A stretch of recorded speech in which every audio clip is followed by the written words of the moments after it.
Good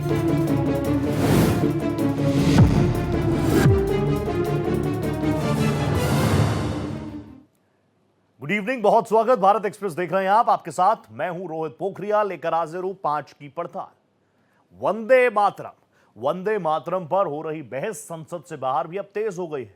अक्सर विवादों में रहने वाले जमीयत उलेमाए हिंद के प्रमुख मौलाना अरशद मदनी ने तो यहां तक कह दिया कि उन्हें मर जाना मंजूर है, लेकिन वंदे मातरम नहीं कहेंगे। इसके बाद सवाल उठने लगा कि भारत में धर्म बड़ा या देश?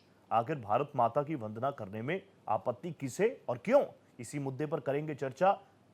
जुड़ेगा बड़ा पैनल, उससे पहले रिपोर्ट। संसद में वंदे मातरम पर बहस लगातार तीखी होती जा रही है। तमाम मुस्लिम सांसदों ने अपनी आस्था का हवाला देकर वंदे मातरम गाने पर मजबूर किए जाने का विरोध किया। AIM नेता असदुद्दीन ओवैसी ने तो कह दिया कि वो कुरान की भी पूजा नहीं करते, तो देश को माता मानकर क्यों पूजेंगे। वहीं कांग्रेस नेता मल्लिकार्जुन खड़गे ने नेहरू जी पर वंदे मातरम के टुकड़े करने के आरोप का जवाब दिया। मैडम, हमारे वजीर दिफा जनाब राजनाथ सिंह साहब ने बड़ा ही अजीब व गरीब और तकलीफ दे बात कही उम्मुल मोमिनीन के बारे में और उम्मुल किताब के बारे में। उम्मुल मोमिनीन उनको कहते हैं जो हमारे प्रॉफिट मोहम्मद सल्लल्लाहु अलैहि वसल्लम की वाइफ हैं। वो हम तमाम मुसलमानों की माँ, हम उनको तस्वुर करते हैं, मगर हम उनकी इबादत नहीं करते। हम अपनी माँ की इबादत नहीं करते। उम्मुल किताब कुरान है, हम कुरान की इबादत नहीं करते। कुरान अल्लाह का बिजावा कलाम है। तो उसके बारे में शायर ने अच्छा कहा कि खबर नहीं जिन्हें अपने दीन और मजहब की, हमें वो दीन का मतलब सिखाने निकले हैं। मैंने प्रधानमंत्री का भाषण सुना और उन्होंने नेहरू जी पर आरोप लगाया और कहा कि 1937 में नेहरू जी के नेतृत्व में कांग्रेस पार्टी ने मूल वंदे मातरम गीत से महत्वपूर्ण पद हटा दिए थे। अभी जिसका जिक्र उन्होंने किया, यहां तक भी किया कि मुसलमानों का नाम लेके उनको डर के वो हटा दिए, ये भी कहा उन्होंने। सर, ये बातें आप अब बता रहे हैं, जब आप मुस्लिम लीग के साथ मिलकर गवर्नमेंट किए, श्यामा प्रसाद मुखर्जी और मुस्लिम लीग मिलके आपने बंगाल में जो गवर्नमेंट की, कहां गया था देशभक्ति? संसद के बाहर भी वंदे मातरम पर बहस छिड़ गई है। खासकर जमीयत उलेमा ए हिंद के प्रमुख मौलाना अरशद मदनी का बयान काफी चर्चा में है। अरशद मदनी ने कहा है, मुसलमान अपनी इबादत में अल्लाह के सिवा किसी दूसरे को शामिल नहीं कर सकता। उन्होंने ये भी कहा है कि वतन से प्रेम करना अलग बात है, उसकी पूजा करना अलग बात। मदनी ने कहा कि वो अल्लाह के सिवा किसी को पूजनीय नहीं मानते और न ही किसी के आगे सजदा करते हैं। सबसे बड़ी बात, मदनी ने यह भी कहा कि उन्हें मर जाना मंजूर है, लेकिन खुदा के साथ किसी को भी शामिल करना मंजूर नहीं हो सकता। ओवैसी और मदनी के बयान के बाद मामला गर्मा गया है और सवाल उठने लगा है कि क्या धर्म को देश से ज्यादा सम्मान दिया जाना चाहिए। Bureau report, Bharat express. तो सदन के अंदर भी आपने देखा होगा कल किस तरीके से तमाम चीजें रही। फिर राज्यसभा में भी इसको लेकर मुद्दे, जहां भारतीय जनता पार्टी एनडीए सरकार कह रही है कि 150वीं वर्षगांठ है, वी आर गिविंग ट्रिब्यूट, हम मान कर रहे हैं, सम्मान कर रहे हैं। तो वहीं कांग्रेस की तरफ से भी ये कहा गया कि मान सम्मान हमेशा से होता आया है, ये तो हमारा राष्ट्रीय गीत है, इस पर किसको कोई शंका है, किसको बात है, किसको विवाद है जो इसको संसद में आप इसको चर्चा कर रहे हैं। इसी पर बात करने के लिए मेरे साथ एक जबरदस्त पैनल जुड़ रहा है। मेरे को जानकारी है भारतीय जनता पार्टी के तेज तर्रार प्रवक्ता अजय पाठक साहब मेरे साथ जुड़ चुके हैं। अजय जी, कल भी हमने पूरे दिन देखा, प्रियंका गांधी वाड्रा को देखा हमने, वो भी अग्रेसिव अंदाज में बात कर रही थी। प्रधानमंत्री नरेंद्र मोदी को देश ने सुना, प्रधानमंत्री ने कहा कि नेहरू जी ने वंदे मातरम के टुकड़े टुकड़े कर दिए। आज बात थोड़ी और आगे बढ़ गई, सदन के बाहर भी लोग खुले मंच पर बात कर रहे हैं। मदनी साहब कह रहे हैं मरना मंजूर है, लेकिन वंदे मातरम नहीं कहेंगे, नहीं कहेंगे, नहीं कहेंगे। और ये बात भी तो ठीक ही है ना उनकी, जबरदस्ती हम किसी को कहलवा थोड़ी सकते हैं। खुद कॉन्स्टिट्यूशन ने खुद इसको एक राष्ट्रीय गीत माना है, लेकिन थोपा थोड़ी है कि आपको पढ़ना है तो पढ़ो, बोलना है तो बोलो, नहीं बोलना तो मत बोलो।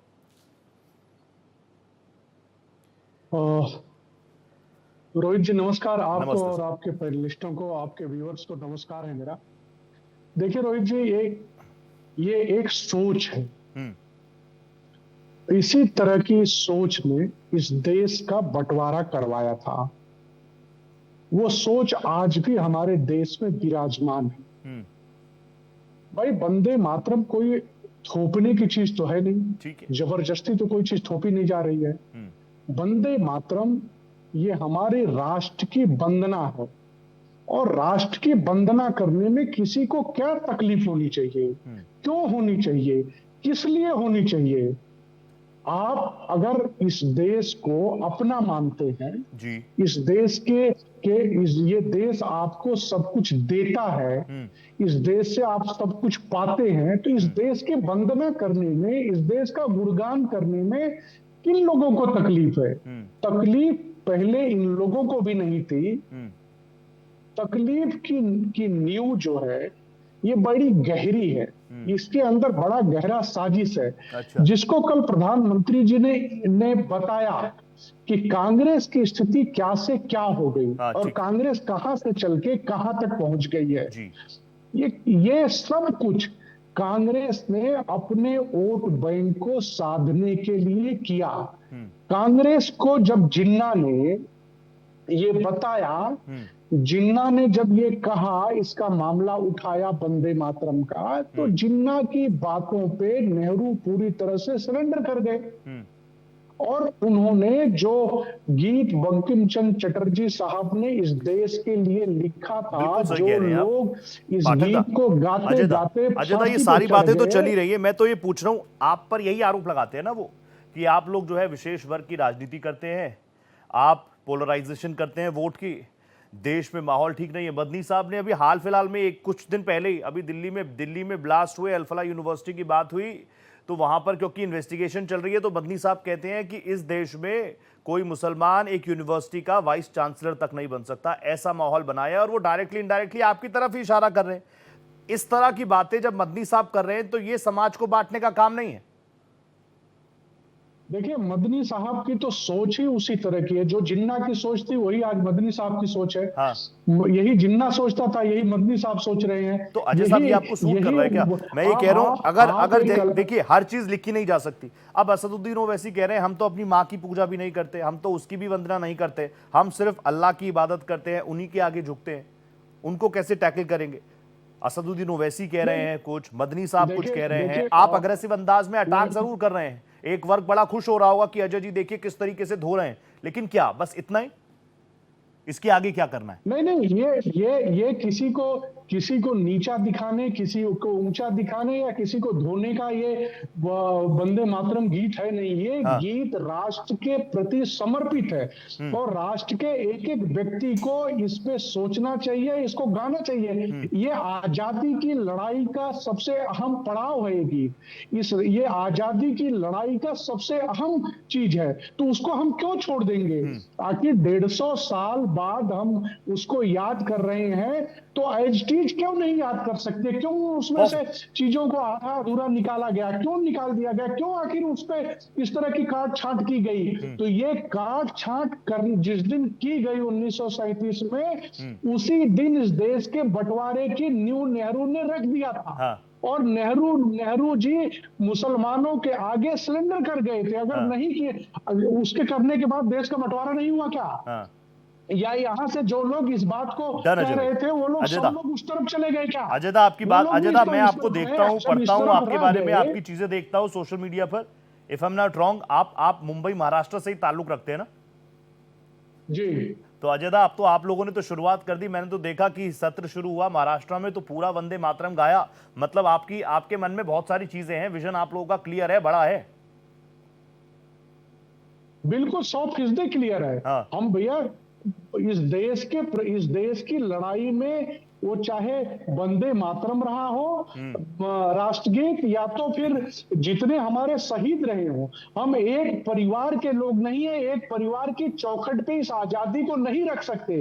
इस देश की आजादी में 6.5 लाख से ज्यादा लोगों ने अपने खून से भारत माँ को सींचा, और भारत माँ को अपना सर्वोच्च बलिदान दिया। तो उन सब लोगों का योगदान है, किसी एक चौखट का, एक परिवार का योगदान नहीं ना। हम एक परिवार का गुणगान कर सकते हैं। इस देश इस देश में सबका योगदान है। जिन लोगों ने इस देश को आजाद कराया, किसी एक परिवार ने नहीं, कि जिनको सारी सुख सुविधाएं जेल में भी दी जाती थी, बैडमिंटन खेलने से लेकर के किताबें लिखने तक। डन अजय। आप बताइए ना, कौन सा ऐसा कांग्रेसी व्यक्ति है जिसको फांसी हुई, जिसको नहीं, अभी आएंगे कांग्रेसी तो मैं पूछूंगा अजय, आपका मैंने ओपनिंग बहुत शानदार ले लिया, शानदार ओपनिंग आपका आ गया। मेरे साथ ना मेरे को जानकारी है मौलाना शहाबुद्दीन रजवी बरेलवी साहब जुड़ चुके हैं, जो कि अध्यक्ष है ऑल इंडिया मुस्लिम जमात के। और जब जब मौलाना साहब जुड़ते हैं, मैं कम से कम मुझे लगता है कि एक शानदार व्यक्तित्व मेरे साथ जुड़ रहा है। मौलाना साहब, आपका इस्तकबाल कर रहा हूं, सलाम कर रहा हूं, मुझे कोई दिक्कत नहीं है आपको सलाम करने में, आपका इस्तकबाल करने में। लेकिन मदनी साहब, मुझे याद है आखिरी बार भी मदनी साहब ने जब कहा था कि देश में कोई मुसलमान वाइस चांसलर नहीं हो सकता, तब भी आप मेरे साथ जुड़े थे और आपने खुलकर अपनी बात रखी थी कि ऐसा नहीं है देश में। ये पूरा मीडिया, सोशल मीडिया, हर जगह ये छाया हुआ है। छोटे छोटे बच्चे कह रहे हैं कि हम मुसलमान हैं, हम नहीं बोल सकते वंदे मातरम, हम नहीं बोल सकते वंदे मातरम। असदुद्दीन ओवैसी साहब को मैंने सुना, वो कह रहे हैं हम अपनी माँ की इबादत नहीं करते तो हम कैसे भारत माँ की इबादत कर सकते हैं, हम सिर्फ अल्लाह की इबादत करते हैं। और जो दूसरी तरफ से मदनी साहब ने जो बातें कही कि मैं मरना पसंद करूंगा लेकिन वंदे मातरम नहीं कहूंगा। मौलाना साहब प्लीज आप मुझे बताइए असली बात क्या है? नहीं कह सकते वंदे मातरम। जी मोहतरम, बहुत बहुत शुक्रिया आपका। और आपने जिस तरीके से मोहब्बत भरा इजहार किया मेरे साथ, उस पर दोबारा मैं आपका तहे दिल से शुक्रिया अदा करता हूं। अल्लाह आपको सलामत रखे, आपके टीवी चैनल को ज्यादा से ज्यादा लोग देखें। बहुत शुक्रिया साहब। देखिए मोहतरम, जो वंदे मातरम की बात है, देखिए वंदे मातरम जो है वो एक गीत है जी, और ये गीत ऐसा है जो हुब्बुल वतनी की शहादत देता है, यानी राष्ट्रवाद की शहादत देता है, गवाही देता है जी।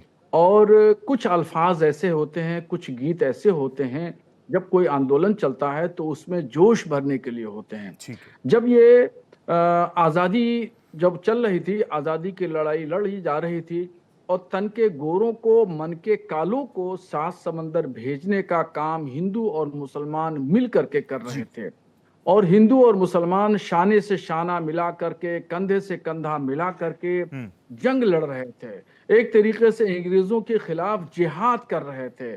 तब ये गीत गाया जा रहा था और ये गीत जो था वो आंदोलन में जोश भरता था, लोगों के खून को गर्म कर देता था अंग्रेजों के खिलाफ। ऐसे ही मौलाना हसरत मोहानी ने एक नारा दिया था, इनकलाब जिंदाबाद, इनकलाब जिंदाबाद। तो ये भी एक नारा जो था, ये भी जोश भरता था लोगों के अंदर, चाहे वो हिंदू हो या मुसलमान हो, सबके अंदर ये जोश भर देता था नारा, इनकलाब जिंदाबाद, आगे बढ़े चलो, मीर मीर तुम आगे बढ़े चलो। ये सब उस वक्त के नारे थे और ऐसे ही इसी पस मंजर में, यानी इसी परिप्रेक्ष्य में वंदे मातरम को देखना चाहिए। जो लोग विरोध कर रहे हैं वंदे मातरम का, तो उनका विरोध जो है बेजा है और विरोध की कहीं कोई जरूरत नहीं है। अब आ गई एक मौलाना अरशद मदनी साहब की बात, तो मौलाना अरशद मदनी साहब एक संगठन के अध्यक्ष हैं और चचा भतीजे की एक सर्द जंग चलती रहती है। तो भतीजा चाहता है मैं आगे निकल जाऊं, चचा चाहते हैं मैं आगे निकल जाऊं और जमीयतुल उलमा के दो धड़े हैं। एक धड़े के अध्यक्ष मौलाना अरशद मदनी साहब, एक धड़े के अध्यक्ष हैं मौलाना महमूद मदनी साहब। मौलाना साहब, रिजवी साहब, रहती है। आप जानते हैं रिजवी साहब, मैं आपका बहुत मान करता हूँ, सम्मान करता हूँ, लेकिन मैं आपसे जानना चाह रहा हूँ, आप जब बात कहते हैं, मैं जानता हूँ कि एक बड़ा तबका मुसलमानों को आपको सुनता है, मुझे बहुत अच्छा लगता है, ऐसी बातें क्लियर जानी चाहिए। लेकिन मदनी साहब जब जब जब जब जब जब बातें करते हैं तो आपको नहीं लगता कि समाज में इससे द्वेष जाता है? मैं इस पर आपसे बात करूंगा, मेरे को दो गेस्ट और नजर आ रहे हैं, प्लीज मैं आपसे इस पर जरूर बात करूंगा और मैं जानना चाहूंगा, मैं सच में समझना चाहूंगा, क्योंकि मैं भी जब सोशल मीडिया स्क्रॉल करता हूं ना, तो मुझे वो छोटे छोटे बच्चे नजर आते हैं जो कि बहुत सारी बातें कहते हैं। वो कहते हैं हम नहीं कह सकते, हम पाकिस्तान जिंदाबाद कह सकते हैं लेकिन हम वंदे मातरम नहीं कह सकते। मैं चाहता हूं कि आप जैसे लोग ज्यादा बोलें ताकि समाज के लोग ज्यादा सुने। मेरे को जानकारी है कांग्रेस के तेज तर्रार नेता मोहिंदर प्रकाश जी मुझे स्क्रीन पर नजर आ रहे हैं। मोहिंदर सर नमस्ते कर रहा हूं, बहुत स्वागत आपका मेरे इस प्लेटफॉर्म पर। और मुझे स्वामी चक्रपाणी महाराज भी नजर आ रहे हैं जो कि अध्यक्ष हैं हिंदू महासभा के, किसी इंट्रोडक्शन की जरूरत है नहीं। स्वामी जी आपको भी मैं नमस्ते कर रहा हूं, राम राम कर रहा हूं। स्वामी जी प्लीज आप मुझे बता दीजिए, मदनी साहब तो जब कहते हैं कुछ ना कुछ निकलता ही है, कंट्रोवर्सी होती है। अब कह रहे हैं मरना पसंद करूंगा, वंदे मातरम नहीं कहूंगा। ठीक है, अभिव्यक्ति की आजादी तो है ही ना चक्रपाणी जी, ठीक है, कह सकते हैं। देखिए देखिए, जब कोई ऐसी बात करता है और इतनी जिद करता है कि जी मैं मर जाना पसंद करूंगा लेकिन वंदे मातरम नहीं कहूंगा, तो ये कहीं ना कहीं उन तमाम क्रांतिकारियों का अपमान कर रहा है जिन्होंने एक लड़ाई लड़के देश को आजाद कराया, जो अभी हमारे पहले मौलाना साहबुद्दीन रजवी बरेलवी साहब थे बोले। जी देखिए, देश की आजादी कितने संघर्षों के बाद, कितनी क्रांति के बाद हुई है। वंदे मातरम का जो वो है कि हम वंदे मातरम यानी इस मातृभूमि को हम नमन करते हैं। पूरे विश्व में कोई भी ऐसा संस्कृति नहीं होगा या कोई भी ऐसा देश नहीं होगा या कोई किसी भी देश के ऐसे नागरिक नहीं होंगे जो अपनी मातृभूमि को धन्यवाद न कर रहे होंगे, मातृभूमि को नमन नहीं कर रहे बिल्कुल होंगे। सही बात। भगवान राम ने तो कहा जननी जन्मभूमि स्वर्गादपि गरीयसी, जननी जन्मभूमि स्वर्ग से भी महान होती है। और ये जो कट्टरपंथी हैं जो अपने को कहते हैं कि जी हम तो स्वर्ग में जाएंगे, हम तो जन्नत में जाएंगे, हमें 72 हुरें मिलेंगी, अरे भाई वो तो क्या मिलेगा बात की बात है, लेकिन तुम्हें अभी यहाँ पे जिस मातृभूमि ने सम्मान दिया, मातृभूमि ने अनाज दिया है, मातृभूमि ने खाने पीने हर चीज का और चीजें व्यवस्था दी है, और उस मातृभूमि को नमन नहीं कर सकते। तो आखिर यह एक भावना है, इस विषय को समझना होगा। मदनी साहब ने कहा वो ठीक है, जो मौलाना साहब ने कहा कि दोनों बाप बेटे आपस में या दोनों लोगों में प्रतिस्पर्धा चलती है कि कौन आगे बढ़े, तो ये बयानबाजी जो है ये निश्चित रूप से कहीं ना कहीं निराशावादी है। और हमें लगता है कि अगर जो इस प्रकार से जो शब्दों की जो बाढ़ चढ़ा करके जो बच्चों में, खास तौर से मासूम बच्चों में जो ये जहर घोलने का काम किया जा रहा है, इसका परिणाम निश्चित रूप से बहुत ही घातक हो रहा है। इसी सब का प्रमाण है कि वहां पे बंगाल में बाबर के नाम पे मस्जिद बन रहा है। ये नफरत और घृणा एक बोई जा रही है साजिश के तहत, ये रोहित जी समझना चाहिए। रोहित जी, आप एक वरिष्ठ पत्रकार हैं, आप देखिए कि इसी तरह से शुरुआत हुआ है, जिसने पहले कोई सारे जहां से अच्छा हिंदुस्तान हमारा करता था और वही कहा के देश विभाजन करा दिया, वही देश विभाजन का कारण हुआ। बात बिल्कुल सही कह रहे हैं चक्रपाणी जी, लेकिन मैं अभी आऊंगा ना आपके पास, मैं आपसे पूछूंगा इस बात को कि संविधान भी कह रहा है वो राष्ट्रीय गीत है, कोई धार्मिक गीत थोड़ी है। मोहिंदर जी प्लीज आप मुझे बता दीजिए, वंदे मातरम इसी पर पिछले 24 से 48 घंटों पर हर एक डिबेट चल रही है। कल भी हमने डिबेट की, कल प्रधानमंत्री ने वापस नेहरू जी का जिक्र किया, उन्होंने बताया कि नेहरू जी ने वंदे मातरम के टुकड़े टुकड़े कर दिए, और आज मदनी साहब तो कह ही रहे हैं और वो अभिव्यक्ति की आजादी भी इसको मान ही रहे हैं कि क्यों संविधान में माना है कि ये राष्ट्रीय गीत है, लेकिन संविधान ने थोपा थोड़ी है, जिसका मन है गाए, जिसका मन नहीं है ना गाए। अच्छा, अभी आपने गोवा का जिक्र किया जी जी, आप तो बहुत बड़े पत्रकार हैं, समझदार हैं, ईमानदार हैं। आप ये देखिए, इसको तोड़ करके जितने सबूत थे वो भी खत्म कर दिए। तो तोड़ने का मकसद क्या है? उपहार सिनेमा में जब लगी तो उपहार सिनेमा को तोड़ा गया था या उसके सबूत प्रिजर्व किए गए थे? कोर्ट ने पूरे सबूत देखने के बाद उनको मालिकों को सजा दी है। ठीक है। अब ये गोवा में मैंने अखबार में पढ़ा है, अब आपकी जाए कि जो वो भागे हैं मालिक, उनके भागने की प्रक्रिया उनकी हुई है। ठीक है। और भागे भी इंडिगो से हैं, जिसकी फ्लाइटें नहीं जा रही। वो वहां की सरकार के मिली भगत से भागे हैं और सरकार कह रही है हमारा कोई लेना देना नहीं। अरे भाई, इतनी इलीगल कंस्ट्रक्शन हो गई, ऐसे न जाने कितने चल रहे हैं। स्वामी चक्रपाणी जी महाराज से पूछिए, भगवान उनकी आत्मा को स्वर्ग में ले जाएगा या नरक में। तो ये पाप कर्म जो हो रहे हैं इस धरती पे, ये कौन सी जननी है भाई? ये कौन सी जननी के नायक हैं? गोवा सरकार क्या कर रही है वहां? वहां आदमी आनंद करने जाता है, अपनी छुट्टियां मनाने जाता है, ना कि अपनी जिंदगी की जिसे कहते हैं ना उत्सर्ग करने। तो सही बात, बलिदान करवा लिया उनका। मैंने आपको मौका दिया पूरा के बाद बोलने के लिए। अब आपकी बात पे आता हूँ। परफेक्ट। रोहित जी, एक बात बताइए, ईमानदारी से बताइएगा, ईमानदारी से आप बोलिएगा, क्या मोदी जी के पास कोई फार्मूला है कि वो ईडी, सीबीआई, आईबी इनको स्वर्ग में भेज दें, ऊपर नेहरू को पकड़ लें, पटेल को पकड़ लें? उनका जिस तरह से कसूर बता रहे हैं आज वो, जो आजादी की लड़ाई लड़ी गई जी, उस समय मैं ये पूछना चाहता हूँ बड़ी जिम्मेदारी के साथ, मोदी जी ये बताएं उनके खानदान के उस समय के पूर्वज क्या करते थे? क्या वो जेल में बंद होते थे? क्या वो महात्मा गांधी के साथ आंदोलन में साथ देते थे, या वो चुपचाप बैठे अंग्रेजों का साथ देते थे? इसका भी तो इतिहास बताओ ना यार। आप दूसरों का इतिहास खोदते घूम रहे हो कि नेहरू ने ये किया, मोतीलाल नेहरू ने ये किया।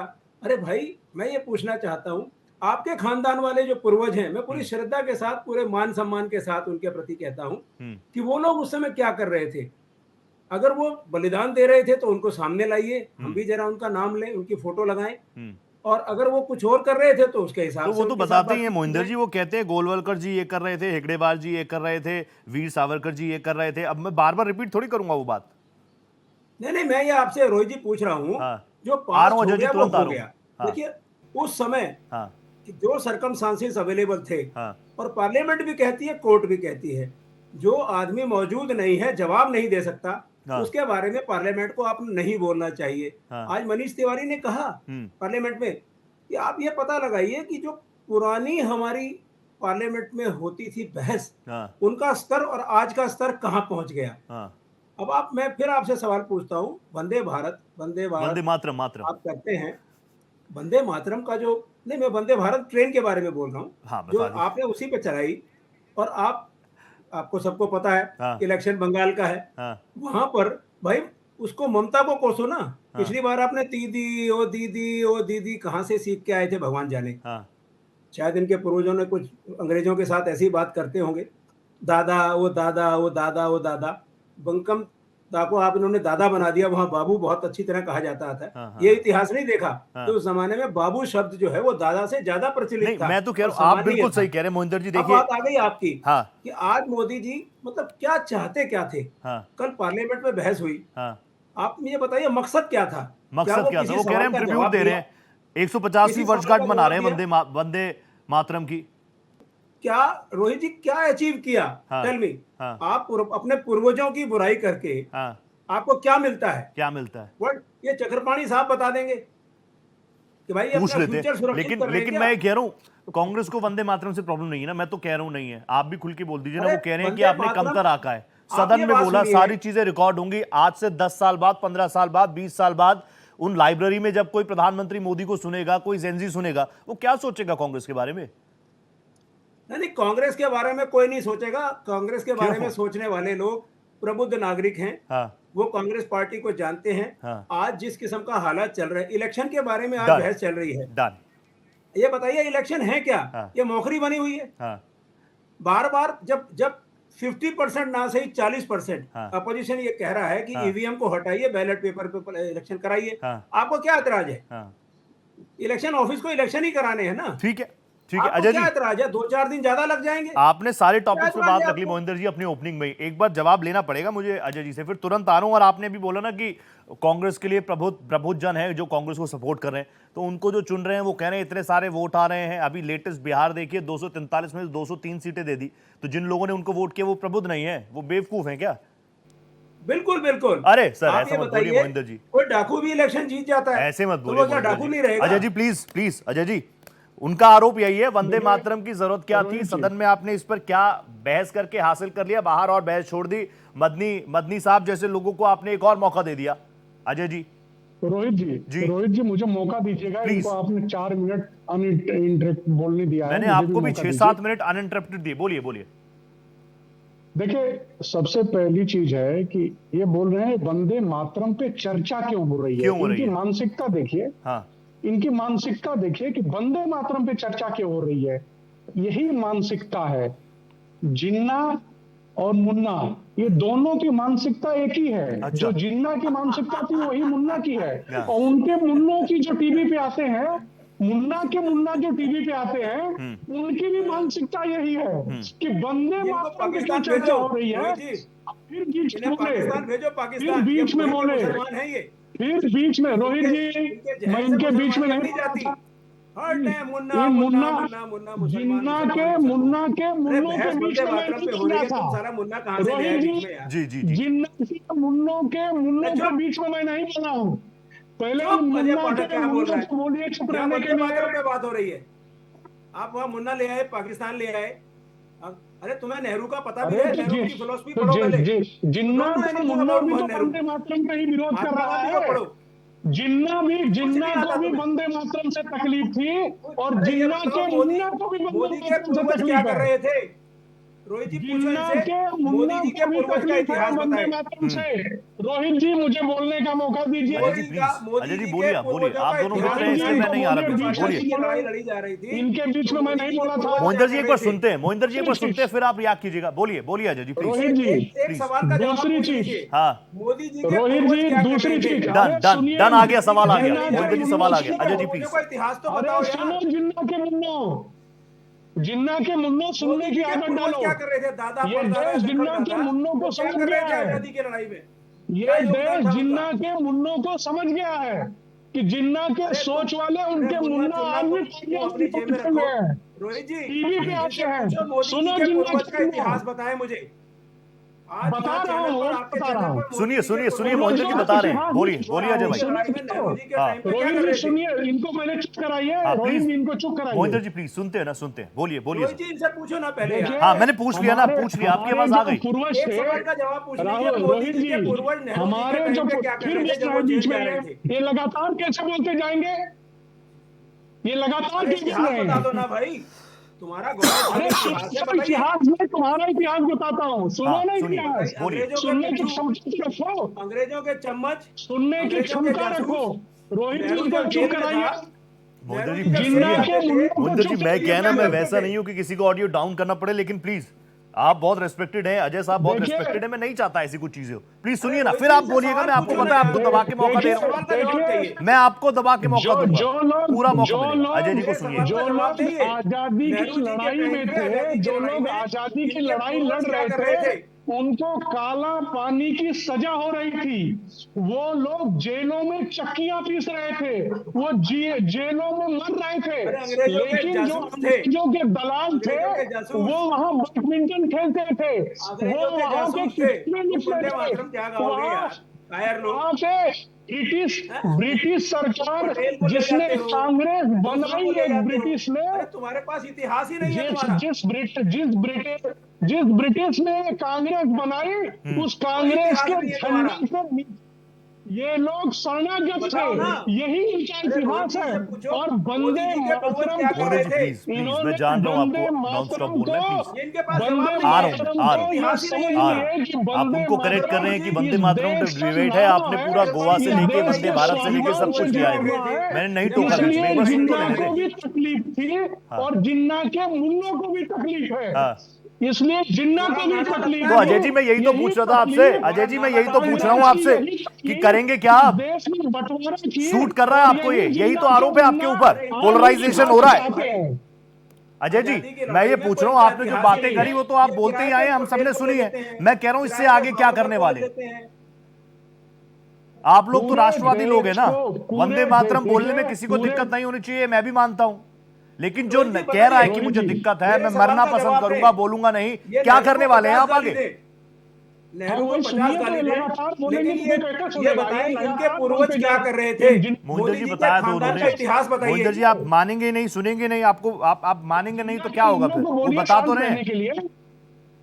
बता तो रहे हैं मोहिंदर जी। देखिए, वंदे मातरम, वंदे मातरम ये जन जन की भावना है। हाँ। और जो इस भावना का अनादर करेगा, हाँ। देश उसका अनादर निश्चित करेगा। और कांग्रेस को कांग्रेस के कुकर्मों की सजा ये देश दे रहा है। हाँ। कांग्रेस इसीलिए गर्त में चली जा रही है और ये बोल रहे हैं मुझे बुद्धिजीवी लोग 5 सीटें 6 सीटें बिहार में बुद्धिजीवी ने दिया तो भैया ठीक है, 5 से 6 सीटें जिन्ना के हमारी 2 सोच सीटें आई वालों थी, ने 2 और वो जिन्ना 2 के सीटें आई थी, सोच 2 के पूरे हिंदुस्तान में। इसीलिए ये जिन्ना की सोच को अपने जेहन केवल में 2 सीटें रख आई के थी, 2। काम कर डन अजय जी, अजय जी आपकी पूरी बातें आई हैं, ये समझौता है ना? नहीं करते हाँ। तो ये वायनाड में भी भाई बहन जीत करके नहीं आते। ठीक है। ये जिन्ना की सोच की वायनाड में जो पार्टी है उसी से समझौता करके जिन्ना की सोच वाले से संसद पहुंच रहे हैं। Done. नहीं तो ये संसद में के डन। काबिल मैं नहीं जानता हूँ आप होते। दोनों को स्क्रीन पे रखूंगा तो आप लोगों की सोच बातें भी चलती जिन्ना रहेंगी, वाली मेरा है। शो छोटा पड़ जाएगा, 2 जिन्ना गेस्ट का और है। मुन्ना अजय जी आज वापस भी आ रहा हूँ, जिंदा है मोहिंदर जी यहाँ आप पे, भी कुछ कहना चाह रहे होंगे, लेकिन तुरंत ये आपको देश मौका को दे रहा हूँ, पहचान लेकिन लिया है, मौलाना इसलिए साहब के इनको पास में जा रहा हूँ, करना मौलाना है। साहब और चक्रपाणी जी, मौलाना साहब और चक्रपाणी जी के पास में जा रहा हूँ। मौलाना शहाबुद्दीन रजवी साहब प्लीज आप मुझे बताइए, मैं सच में जानना चाहता हूँ आपसे, मैंने आपको बताया ना कि मुझे बहुत बुरा लगता है, मैं सोशल मीडिया खोलूँ तो वही चीजें आए, समाज में नफरत। यकीन मानिए मैं कई सोशल मीडिया प्लेटफॉर्म से एग्जिट कर चुका हूँ, 1-2 पे ही रह गया हूँ, ट्विटर पे रह गया हूँ, एक्स पर रह गया हूँ, बस वहां पर भी अपना प्रोफेशनल चीजें आगे बढ़ा रहा हूँ। मेरा मन नहीं करता कि मैं कोई सोशल मीडिया प्लेटफॉर्म खोलूं, क्योंकि मेरे को इस बात का डर है कि मेरे मन में कहीं ये नफरत ना आ जाए। तो शहाबुद्दीन साहब प्लीज आप मुझे बताइए ना कि आपको नहीं लगता कि इस तरह की बातें जब सामने आएंगी, जब बताया जाएगा, बार बार एक ही चीज सोशल मीडिया पर घूमेगी, मदनी साहब के बयान घूमेंगे कि मुसलमान तो इस देश में कुछ कर ही नहीं सकता। आ रहा हूं मोहिंदर जी, तुरंत आ रहा हूं, हाथ नीचे कर लीजिए, आ रहा हूं। और मुसलमान जो है वो वंदे मातरम बोलने के लिए भी डायरेक्टली इनडायरेक्टली यही है ना कि आप हमें तलवार की नोक पर बोलवाने की बात कर रहे हैं, वंदे मातरम, ये नहीं चलेगा। आपको नहीं लगता इससे मुस्लिम वाकई मुख्यधारा से और दूर होंगे, दिलों में खाई आएगी, जो कि नहीं होना चाहिए? जी बिल्कुल, बात आपकी सही है। और आप जिस जज्बात का इजहार कर रहे हैं, जिस सोच और फिक्र का इजहार कर रहे हैं, बिल्कुल 100% मैं आपकी बात का समर्थन करता हूं कि इस वक्त सोशल मीडिया पर इसी तरीके से सूरत हाल है और इसी तरीके से पोस्ट वगैरह आती हैं, जो नहीं होना चाहिए। ये मुस्लिम समाज के लिए बहुत घातक और नुकसानदेह चीज है। मैं बुनियादी तौर पर आपको बताऊं कि देखिए, वंदे मातरम को उर्दू में कह लीजिए मादरे वतन, उर्दू में उसको कहते हैं मादरे वतन जी, कहते हैं। हमें कोई इतराज नहीं है वंदे मातरम से या मादरे वतन से। हम तो मादरे वतन कहते हैं, हम अपनी स्पीचों में, तकरीरों में, जब जलसा वलसा होता है तो हम उसमें कहते हैं मादरे वतन। भारत के लिए हम इस शब्द का इस्तेमाल करते हैं, मादरे वतन। ठीक है, उसको संस्कृत में वंदे मातरम कह लीजिए। बस जुबान का यानी भाषा का फर्क है, बाकी कोई फर्क नहीं है दोनों चीजों में। मौलाना महमूद मदनी साहब, मौलाना अरशद मदनी साहब, असदुद्दीन ओवैसी साहब, अकबरुद्दीन ओवैसी साहब, हुमायूं कबीर साहब, इम्तियाज जलील साहब, इस तरीके से 4-6 मुसलमान जो लीडरान हैं, ये लोग जहर घोल रहे हैं और ये लोग नफरत पैदा कर रहे हैं समाज में। और इन लोगों ने एक मेंटेलिटी तौर पर, जहनी एतबार से 2014 से एक जहनी खाका अपने दिलो दिमाग में कौम के लिए जो है वो सोच और फिक्र पैदा कर दी कि ये जो गवर्नमेंट है, मोदी जी जो हैं, ये मुसलमानों के दुश्मन हैं। और इसी दुश्मनी के एतबार से ये अपनी सोच और फिक्र करते हैं, मुसलमानों को इश्तियाल दिलाते हैं, उकसाते हैं, मौलाना साहब, इसका फायदा क्या? मैं आपसे जानना चाह रहा हूँ। मैं जानता हूं कि आपकी बातों को चक्रपाणी जी भी सुन रहे हैं और यकीन मानिए वो ऐसे व्यक्ति हैं जो खुलकर आपकी तारीफ कई बार मेरे शो पर मेरे सामने ही कर चुके हैं। लेकिन इससे फायदा किसको? सम्मान करता हूं, बहुत सम्मान करता हूं। मुझे ये बताइए, इससे फायदा किसका? कैसे फायदा? क्या मेरा मुस्लिम भाई, और मैं ये हिंदू मुसलमान, ये तो क्योंकि डिबेट है, इन चीजों को क्लियर करना पड़ता है, अदरवाइज बाहर निकलने के बाद मुझे ना कोई हिंदू दिखता ना मुसलमान दिखता। मेरे साथ जो अच्छा मैं उसके साथ अच्छा, जहां मुस्कुरा के मुझे कोई मिल गया मैं उसी का हो लिया। वही चीजें, वही हिंदुस्तानियों की असल पहचान वही है। लेकिन जो आपने 4 से 5, 10 नाम, 1 दर्जन नाम जो आपने गिना दिए मुझे, उनका तो फायदा है, सियासी फायदा। लेकिन माहौल धरातल पर नफरत किसी का भला कर सकती है क्या? चाहे वो कोई भी कौम हो, चाहे वो मेरी कौम हो, मेरा ही धर्म हो, कर सकती है क्या? नहीं, नफरत से किसी का भला नहीं हो सकता, नुकसान जरूर होता है। और भला अगर होता है तो मोहब्बत से भला होता है। मोहब्बत का पैमाना हम लेके चलेंगे, मोहब्बत का चराग हम गली गली, कुचे कुचे, शहर शहर अगर जलाएंगे तो उससे फायदा होगा। और ये जिन लोगों के मैंने नाम लिए हैं, ये लोग जो है वो नफरत की बीज बो रहे हैं। उसकी वजह यह है कि ये लोग जो है ना, कहीं न कहीं कोई पॉलिटिकल पार्टी से वाबस्ता है या कोई अपनी पार्टी चलाता है तो वो वोट बैंक की राजनीति करता है। मैं बात कर रहा हूं, मैं अपनी बात कर रहा हूं, मैं किसी भी पॉलिटिकल पार्टी से मेरा कोई संबंध नहीं। मैं मजहबी और सामाजिक आदमी हूं, इसलिए निष्पक्ष आपका बात कर देश रहा से हूं। संबंध है ना मौलाना साहब, आपका, हमारे, मेरे, हम सबके भारत से आपका संबंध है ना, इसलिए आप इतनी सही बात कर रहे हैं, इतनी अच्छी बात कर रहे हैं। मैं तुरंत आ रहा हूं आपके पास। चक्रपाणी जी प्लीज आप मुझे बताइए। चक्रपाणी जी, आपके तो देश ही नहीं, दुनिया में आपके श्रद्धालु है, आपके पास आते हैं, आपसे ज्ञान अर्जित करते हैं, ज्ञान अर्जन करते हैं। उसमें हिंदू भी होंगे, मुसलमान भी होंगे, सिख भी होंगे, हो सकता है और धर्मों के लोग भी हों। तो ये जो चंद लोगों के नाम गिने, आपको लगता नहीं है कि क्या असल वजह यही है क्या? क्योंकि सियासत चमकानी है तो इसलिए हिंदू मुसलमान खत्म होना ही नहीं चाहिए कभी, इस पर बात होती रहनी चाहिए। और हिंदू मुसलमान तक तो ठीक है, राष्ट्रीय गीत से भी प्रॉब्लम, नहीं बोलेंगे, और ऐसा माहौल कि देश में मुसलमान सुरक्षित नहीं है। अपनी इबादत भी वो अपने हिसाब से नहीं कर सकता, जो सरकार बोलेगी, जो सत्ता पक्ष बोलेगा, उसी हिसाब से करना पड़ेगा। ऐसा है क्या माहौल? नहीं, देखिए ऐसा माहौल बिल्कुल नहीं है। आप ये देखिए कि भारत एक ऐसा देश है जहाँ पे सबसे ज्यादा हिंदू हैं, बहुसंख्यक हिंदू हैं, लेकिन अल्पसंख्यक वहाँ पे सबसे ज्यादा सुरक्षित होता है।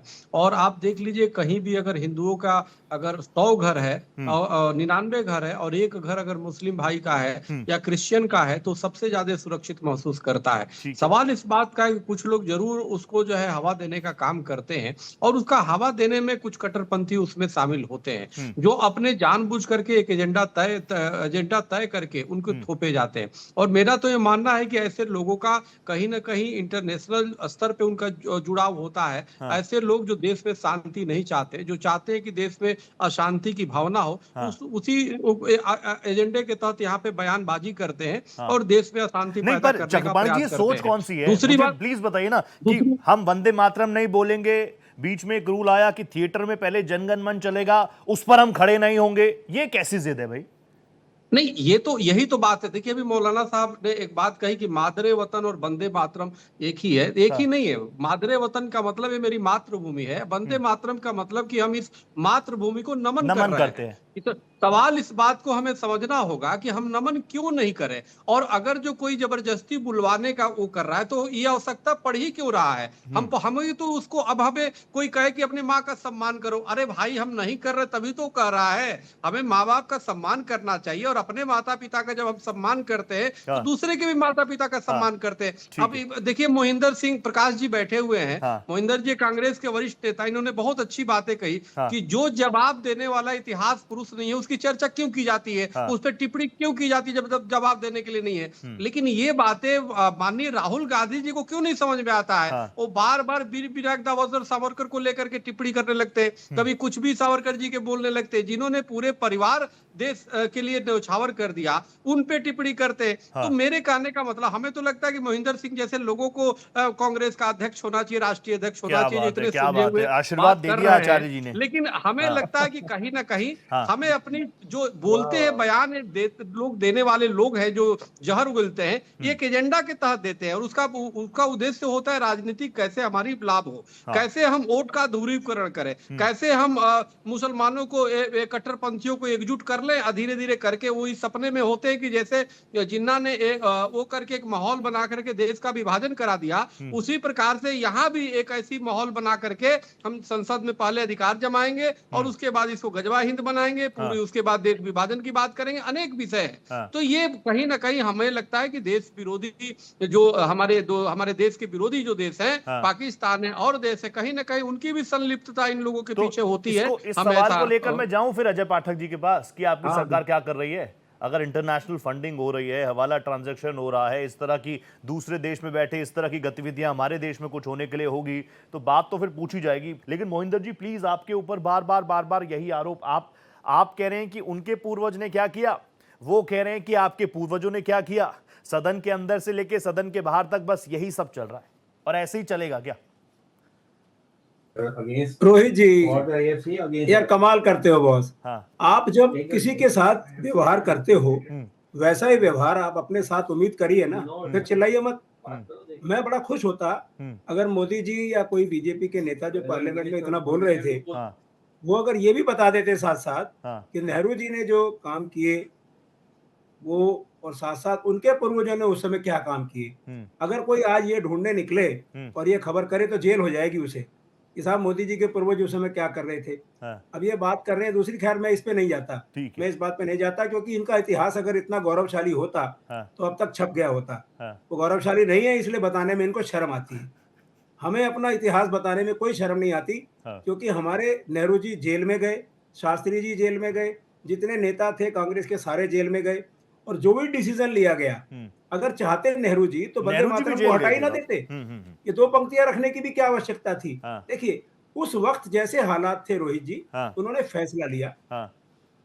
उस वक्त के हालात में आज हम दोबारा अपने आप को डालें तो हो सकता है वो फैसले उनसे भी गंदे लें।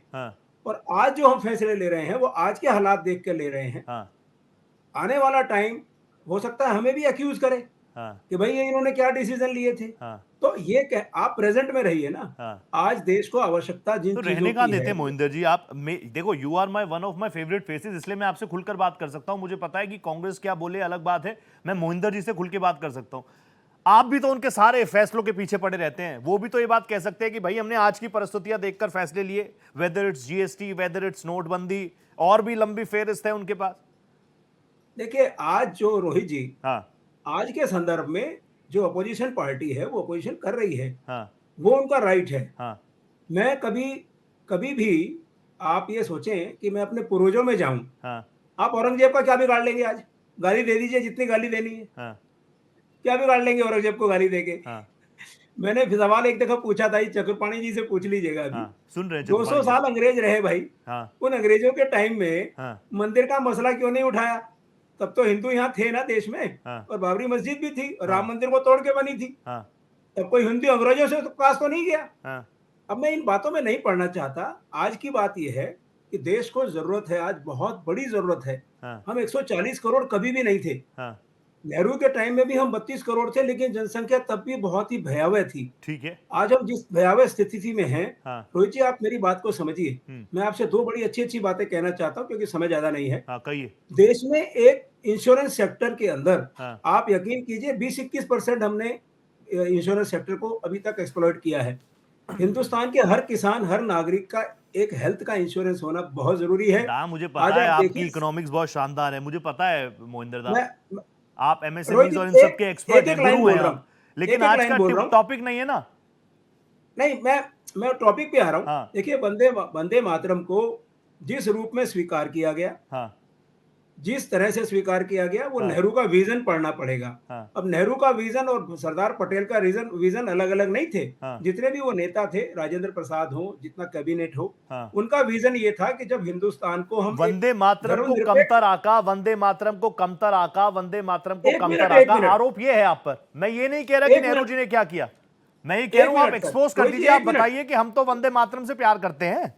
20 सेकंड, 20 सेकंड 30 दीजिए, सेकंड 20 सेकंड। बोलिए Ajay ji, coming to you. जब 30 सेकंड दीजिए बस अजय जी। भारत को हाँ, धर्मनिरपेक्ष बनाया गया, हाँ, जो धर्मनिरपेक्षता को जो जो चीजें प्रभावित कर सकती थी बुरे रूप में, हाँ, उनको हटाया गया, सबने मिलके हटाया। ठीक है, ठीक है। वंदे मातरम हम स्वीकार करते हैं। हाँ, जिस रूप में आज अगर मोदी जी समझते हैं कि हम इनको इंक्लूड कर लें, हाँ, तो धर्मनिरपेक्ष जो संविधान में है हाँ। वो हटाना पड़ेगा। आप किसी को जबरदस्ती, जैसे हमें लेकिन मोहिंदर जी उस पूरे वंदे वंदे जनगण मन मातरम तो में हमें कहाँ गाना है ऐसा? पड़ेगा। अब तो हमारा संविधान भी कह रहा है ना कि वो कोई धार्मिक गीत थोड़ी है, वो तो राष्ट्रीय गीत है। संविधान कह रहा है, संविधान की शपथ जनगण लेकर ही आप मन, लोग चलते हैं, संविधान की जनगण कॉपी मन लेकर को आप तो लोग सबको चलते हैं। गाना पड़ता है। हाँ, जनगण मन सबको गाना पड़ता है, सबको रिस्पेक्ट देनी पड़ेगी। हाँ, लेकिन वंदे मातरम में कुछ चीजें जो नेहरू जी ने हटाई, हाँ। आज ये जोड़ दें। इसमें नई चीज क्या है भाई? इसमें हल्ला क्यों मचाना है? मोहिंदर जी, आपने कल प्रियंका जी को सुना नहीं शायद। प्रियंका जी ने बोला जब शुरू में आए थे तो 2 ही स्टैंजा थे जो आज भी हैं। उसके बाद जो प्रकाशन में आया उन्होंने 2-4 स्टैंजा और जोड़े, वो नहीं है। आप कह रहे हैं नेहरू जी ने हटाया, आप खुद मान रहे हैं नेहरू जी ने हटाया। अजय जी प्लीज, मैं अजय क्या जी। कहना चाहता हूं? मैं ये कहना चाहता हूं, देखिए, जो वहां हटाए गए या नहीं हटाए गए, हाँ, उसको तो इतिहास में मैं जाना नहीं चाहता। हाँ। मैं कह रहा हूं आज आप जो देखिए, जोड़ना चाहते चले हैं जाना जोड़ चाहिए लीजिए ना। मोहिंदर जी देखिए, इतिहास में। मैं एक कह रहा हूं आप चीज- इतिहास, वो बार बार देखिए, इतिहास लाएंगे, आप इतिहास से उनका मुंह बंद करवाइए ना। आपका तो गौरवशाली नहीं कर रहा। इतिहास है, आप ही देखिए, कह रहे हैं, मैं नहीं कह रहा। आप कह रहे हैं आपका नहीं, गौरवशाली रोहित जी, इतिहास है, रोहित जी, रखिए मैं जनता के कह रहा हूं, सामने। इतिहास को क्यों छेड़ रहे हो आप? हमारी आप हिस्ट्री आज जो इतनी करना मजबूत चाहते हो होनी कर लो। चाहिए कि रोहित प्रेजेंट जी, और फ्यूचर को हिला ही ना पाए। अजय जी, गलत कह रहा हूं क्या? रोहित जी, हाँ। एक चीज तो आज इन्होंने स्वीकार किया कि नेहरू की ये गलती थी हटाना, इन्होंने स्वीकार किया। हाँ। इसके लिए मैं इनका साधुवाद देना चाहता हूं हाँ। और इनका धन्यवाद करना चाहता हूं कि इन्होंने ये स्वीकार तो किया। हाँ। आज तक एक भी कांग्रेसी ये स्वीकार नहीं किया था। ये पहले ऐसे कांग्रेस के नेता हैं वही जिन्होंने मैंने इनसे स्वीकार कहा, किया इन्होंने कि सुना नेहरू नहीं की कल गलती प्रियंका जी को। थी, नेहरू को ये चीज नहीं करनी चाहिए थी, इन्होंने हाँ। स्वीकार किया। हाँ। दूसरी चीज, कल प्रियंका जी जो बातें कर रही थी, इस देश के किसी भी व्यक्ति के समझ में नहीं आया। वो क्या बोल रही थी और किस विषय पे बोल रही थी, किसी को नहीं समझ में आया। किसी से पूछ लीजिए कि वो किस विषय पे बोल रही थी। हाँ। प्रियंका जी को तो मैं जैसा उन्होंने कल बताया गया कि ये लोग, प्रियंका जी जब आएंगी तो लोकसभा के अंदर बिना देखे हुए ये पूरा वंदे मातरम पढ़ेंगे, क्योंकि इनके यहाँ तो 1900, ये बता रही थी कि 1909 से 1937 के बाद से हमारे यहाँ रोज पढ़ा जाता है। ये 2 लाइन नहीं ये लोग बोल सकते ना पढ़ सकते। दूसरी चीज, ये सोच है, बाकी कुछ नहीं है। जो सोच इस देश का बंटवारा की, जिस सोच के बंटवारे के आगे नेहरू ने अपने घुटने टेक दिए, वही सोच आज कांग्रेस की है। कांग्रेस के पास सिर्फ और सिर्फ मुस्लिमों के अलावा, मुस्लिम तुष्टीकरण के अलावा कुछ बचा नहीं है। फिर आप बीच में बोलने लगे, तुम्हारे पूर्वजों ने घुटने टेके थे। जिन्ना के मुन्ना बीच में बोलने और लगे। इसके सबूत मिल जाएंगे। मैं बीच में नहीं बोला जाके था, अपना इतिहास आपको देखो। बोला था मोहिंदर जी पाठक कि जी, आप बीच में ऐसे मत छेड़ते बोलिए। हैं, वो कैसे रुके? इतनी कड़ची पाठक जी, रखिए आप कि ऐसा बीच में मत छेड़ते हैं बोलिए। उनको, अपना आप इतिहास जिन्ना का देखिए। मुन्ना अगर ये कहेंगे वो बदतमीजी मजबूरी की है, फिर जबान उनको बोलेंगे बोलना नेहरू पड़ेगा के बीच बारे में। अजय जी, अगर ये आप नेहरू उनको के ऐसा बारे में छेड़ेंगे वो कैसे चुप रहेंगे, आप बताइए। यहाँ जिन्ना है ना, हाँ जिन्ना के अगर मुल्लों ये की नेहरू सोच के तो बारे में जिन्ना है बदतमीजी ना, से बोलेंगे हाँ। तो इस देश तो में मैं इस इनको तरह की बोलने नहीं चीज दूंगा। हो नहीं रही नहीं है। मोहिंदर जी, बिल्कुल कोई कांग्रेस बदतमीजी नहीं होनी आज चाहिए, ये तक बात इस सच देश है। में राज वो करने हमारे करने भी के बाद रिस्पेक्टेड प्राइम भी मिनिस्टर रहे इस हैं, स्थिति फर्स्ट में प्राइम इस- मिनिस्टर मुझे रहे हैं, इस आजाद देश भारत से के बात प्रधानमंत्री करना- रहे हैं, उनका मान है, नेहरू जी सम्मान के है। बारे में लेकिन वो हमारे कह रहे हैं कि ये नेताओं के गलतियां बारे में हुई तमीज होंगी। से बात पाठक करें। जी मैं वापस आ रहा हूं, एक बार मौलाना साहब के पास में हूँ। मौलाना साहब, मेरी बात पूरी हाँ, होने दीजिए ना रोहित हाँ जी। पाठक जी 30 मेरी सेकंड और बात दे रहा हूँ, पूरी चलिए होने दीजिए। तुरंत आ रहा हूँ। नेहरू जी मौलाना की साहब, चलेगी। पाठक जी नेहरू जी देखिए, के बारे 30 में सेकंड। तमीज से बात कीजिए। देखिए मोहिंदर जी मैं हूं ना, मैं हूं यहाँ पे। पूर्वज वहां अंग्रेजों के घुटने टेके बैठे हाँ थे। नहीं तो देखिए, नेहरू ये को भी तो हो कहां से जाएगा न्याय फिर, ये भी तो कंट्रोवर्शियल है फिर। भाई आपके ये पूर्वज बताओ घुटने कि टेक पे थे कांग्रेस नेहरू के बनाया सामने, क्या किसने बात था? करते हैं आप? एलन हाँ, ह्यूम जो था कहाँ वो उनका तुम्हारा प्रोग्राम हो दादा गया? था, परदादा था, नेहरू अरे के भाई आप खानदान का कौन था। हैं? एलन ह्यूम कौन था? आपके पूर्वज कहाँ हैं? आपका किसने इतिहास पार्टी कहाँ है? की अजय पाठक पहले अपना किसकी इतिहास बताओ। लेकर के चल रहे हो? अपना एलन इतिहास ह्यूम ने बताओ। कांग्रेस बनाई थी कि नहीं बनाई थी? अपना इतिहास उस बताओ, अपना कांग्रेस इतिहास। जिस तुम्हारा कौन सा इतिहास कांग्रेस है? गौरवशाली उसके इतिहास है उसके या ना पेट बताने से वाला क्यों इतिहास है? कांग्रेस पैदा हुई? एलन ह्यूम के पेट से अरे कांग्रेस भाई क्यों बताने पैदा में हुई? शर्म क्यों आ वो रही है कौन कि था तुम्हारे दादा एलन परदादा क्या तो करते थे ऐसे अंग्रेजों उसकी के साथ? लेगेसी लेके चल रहे हो?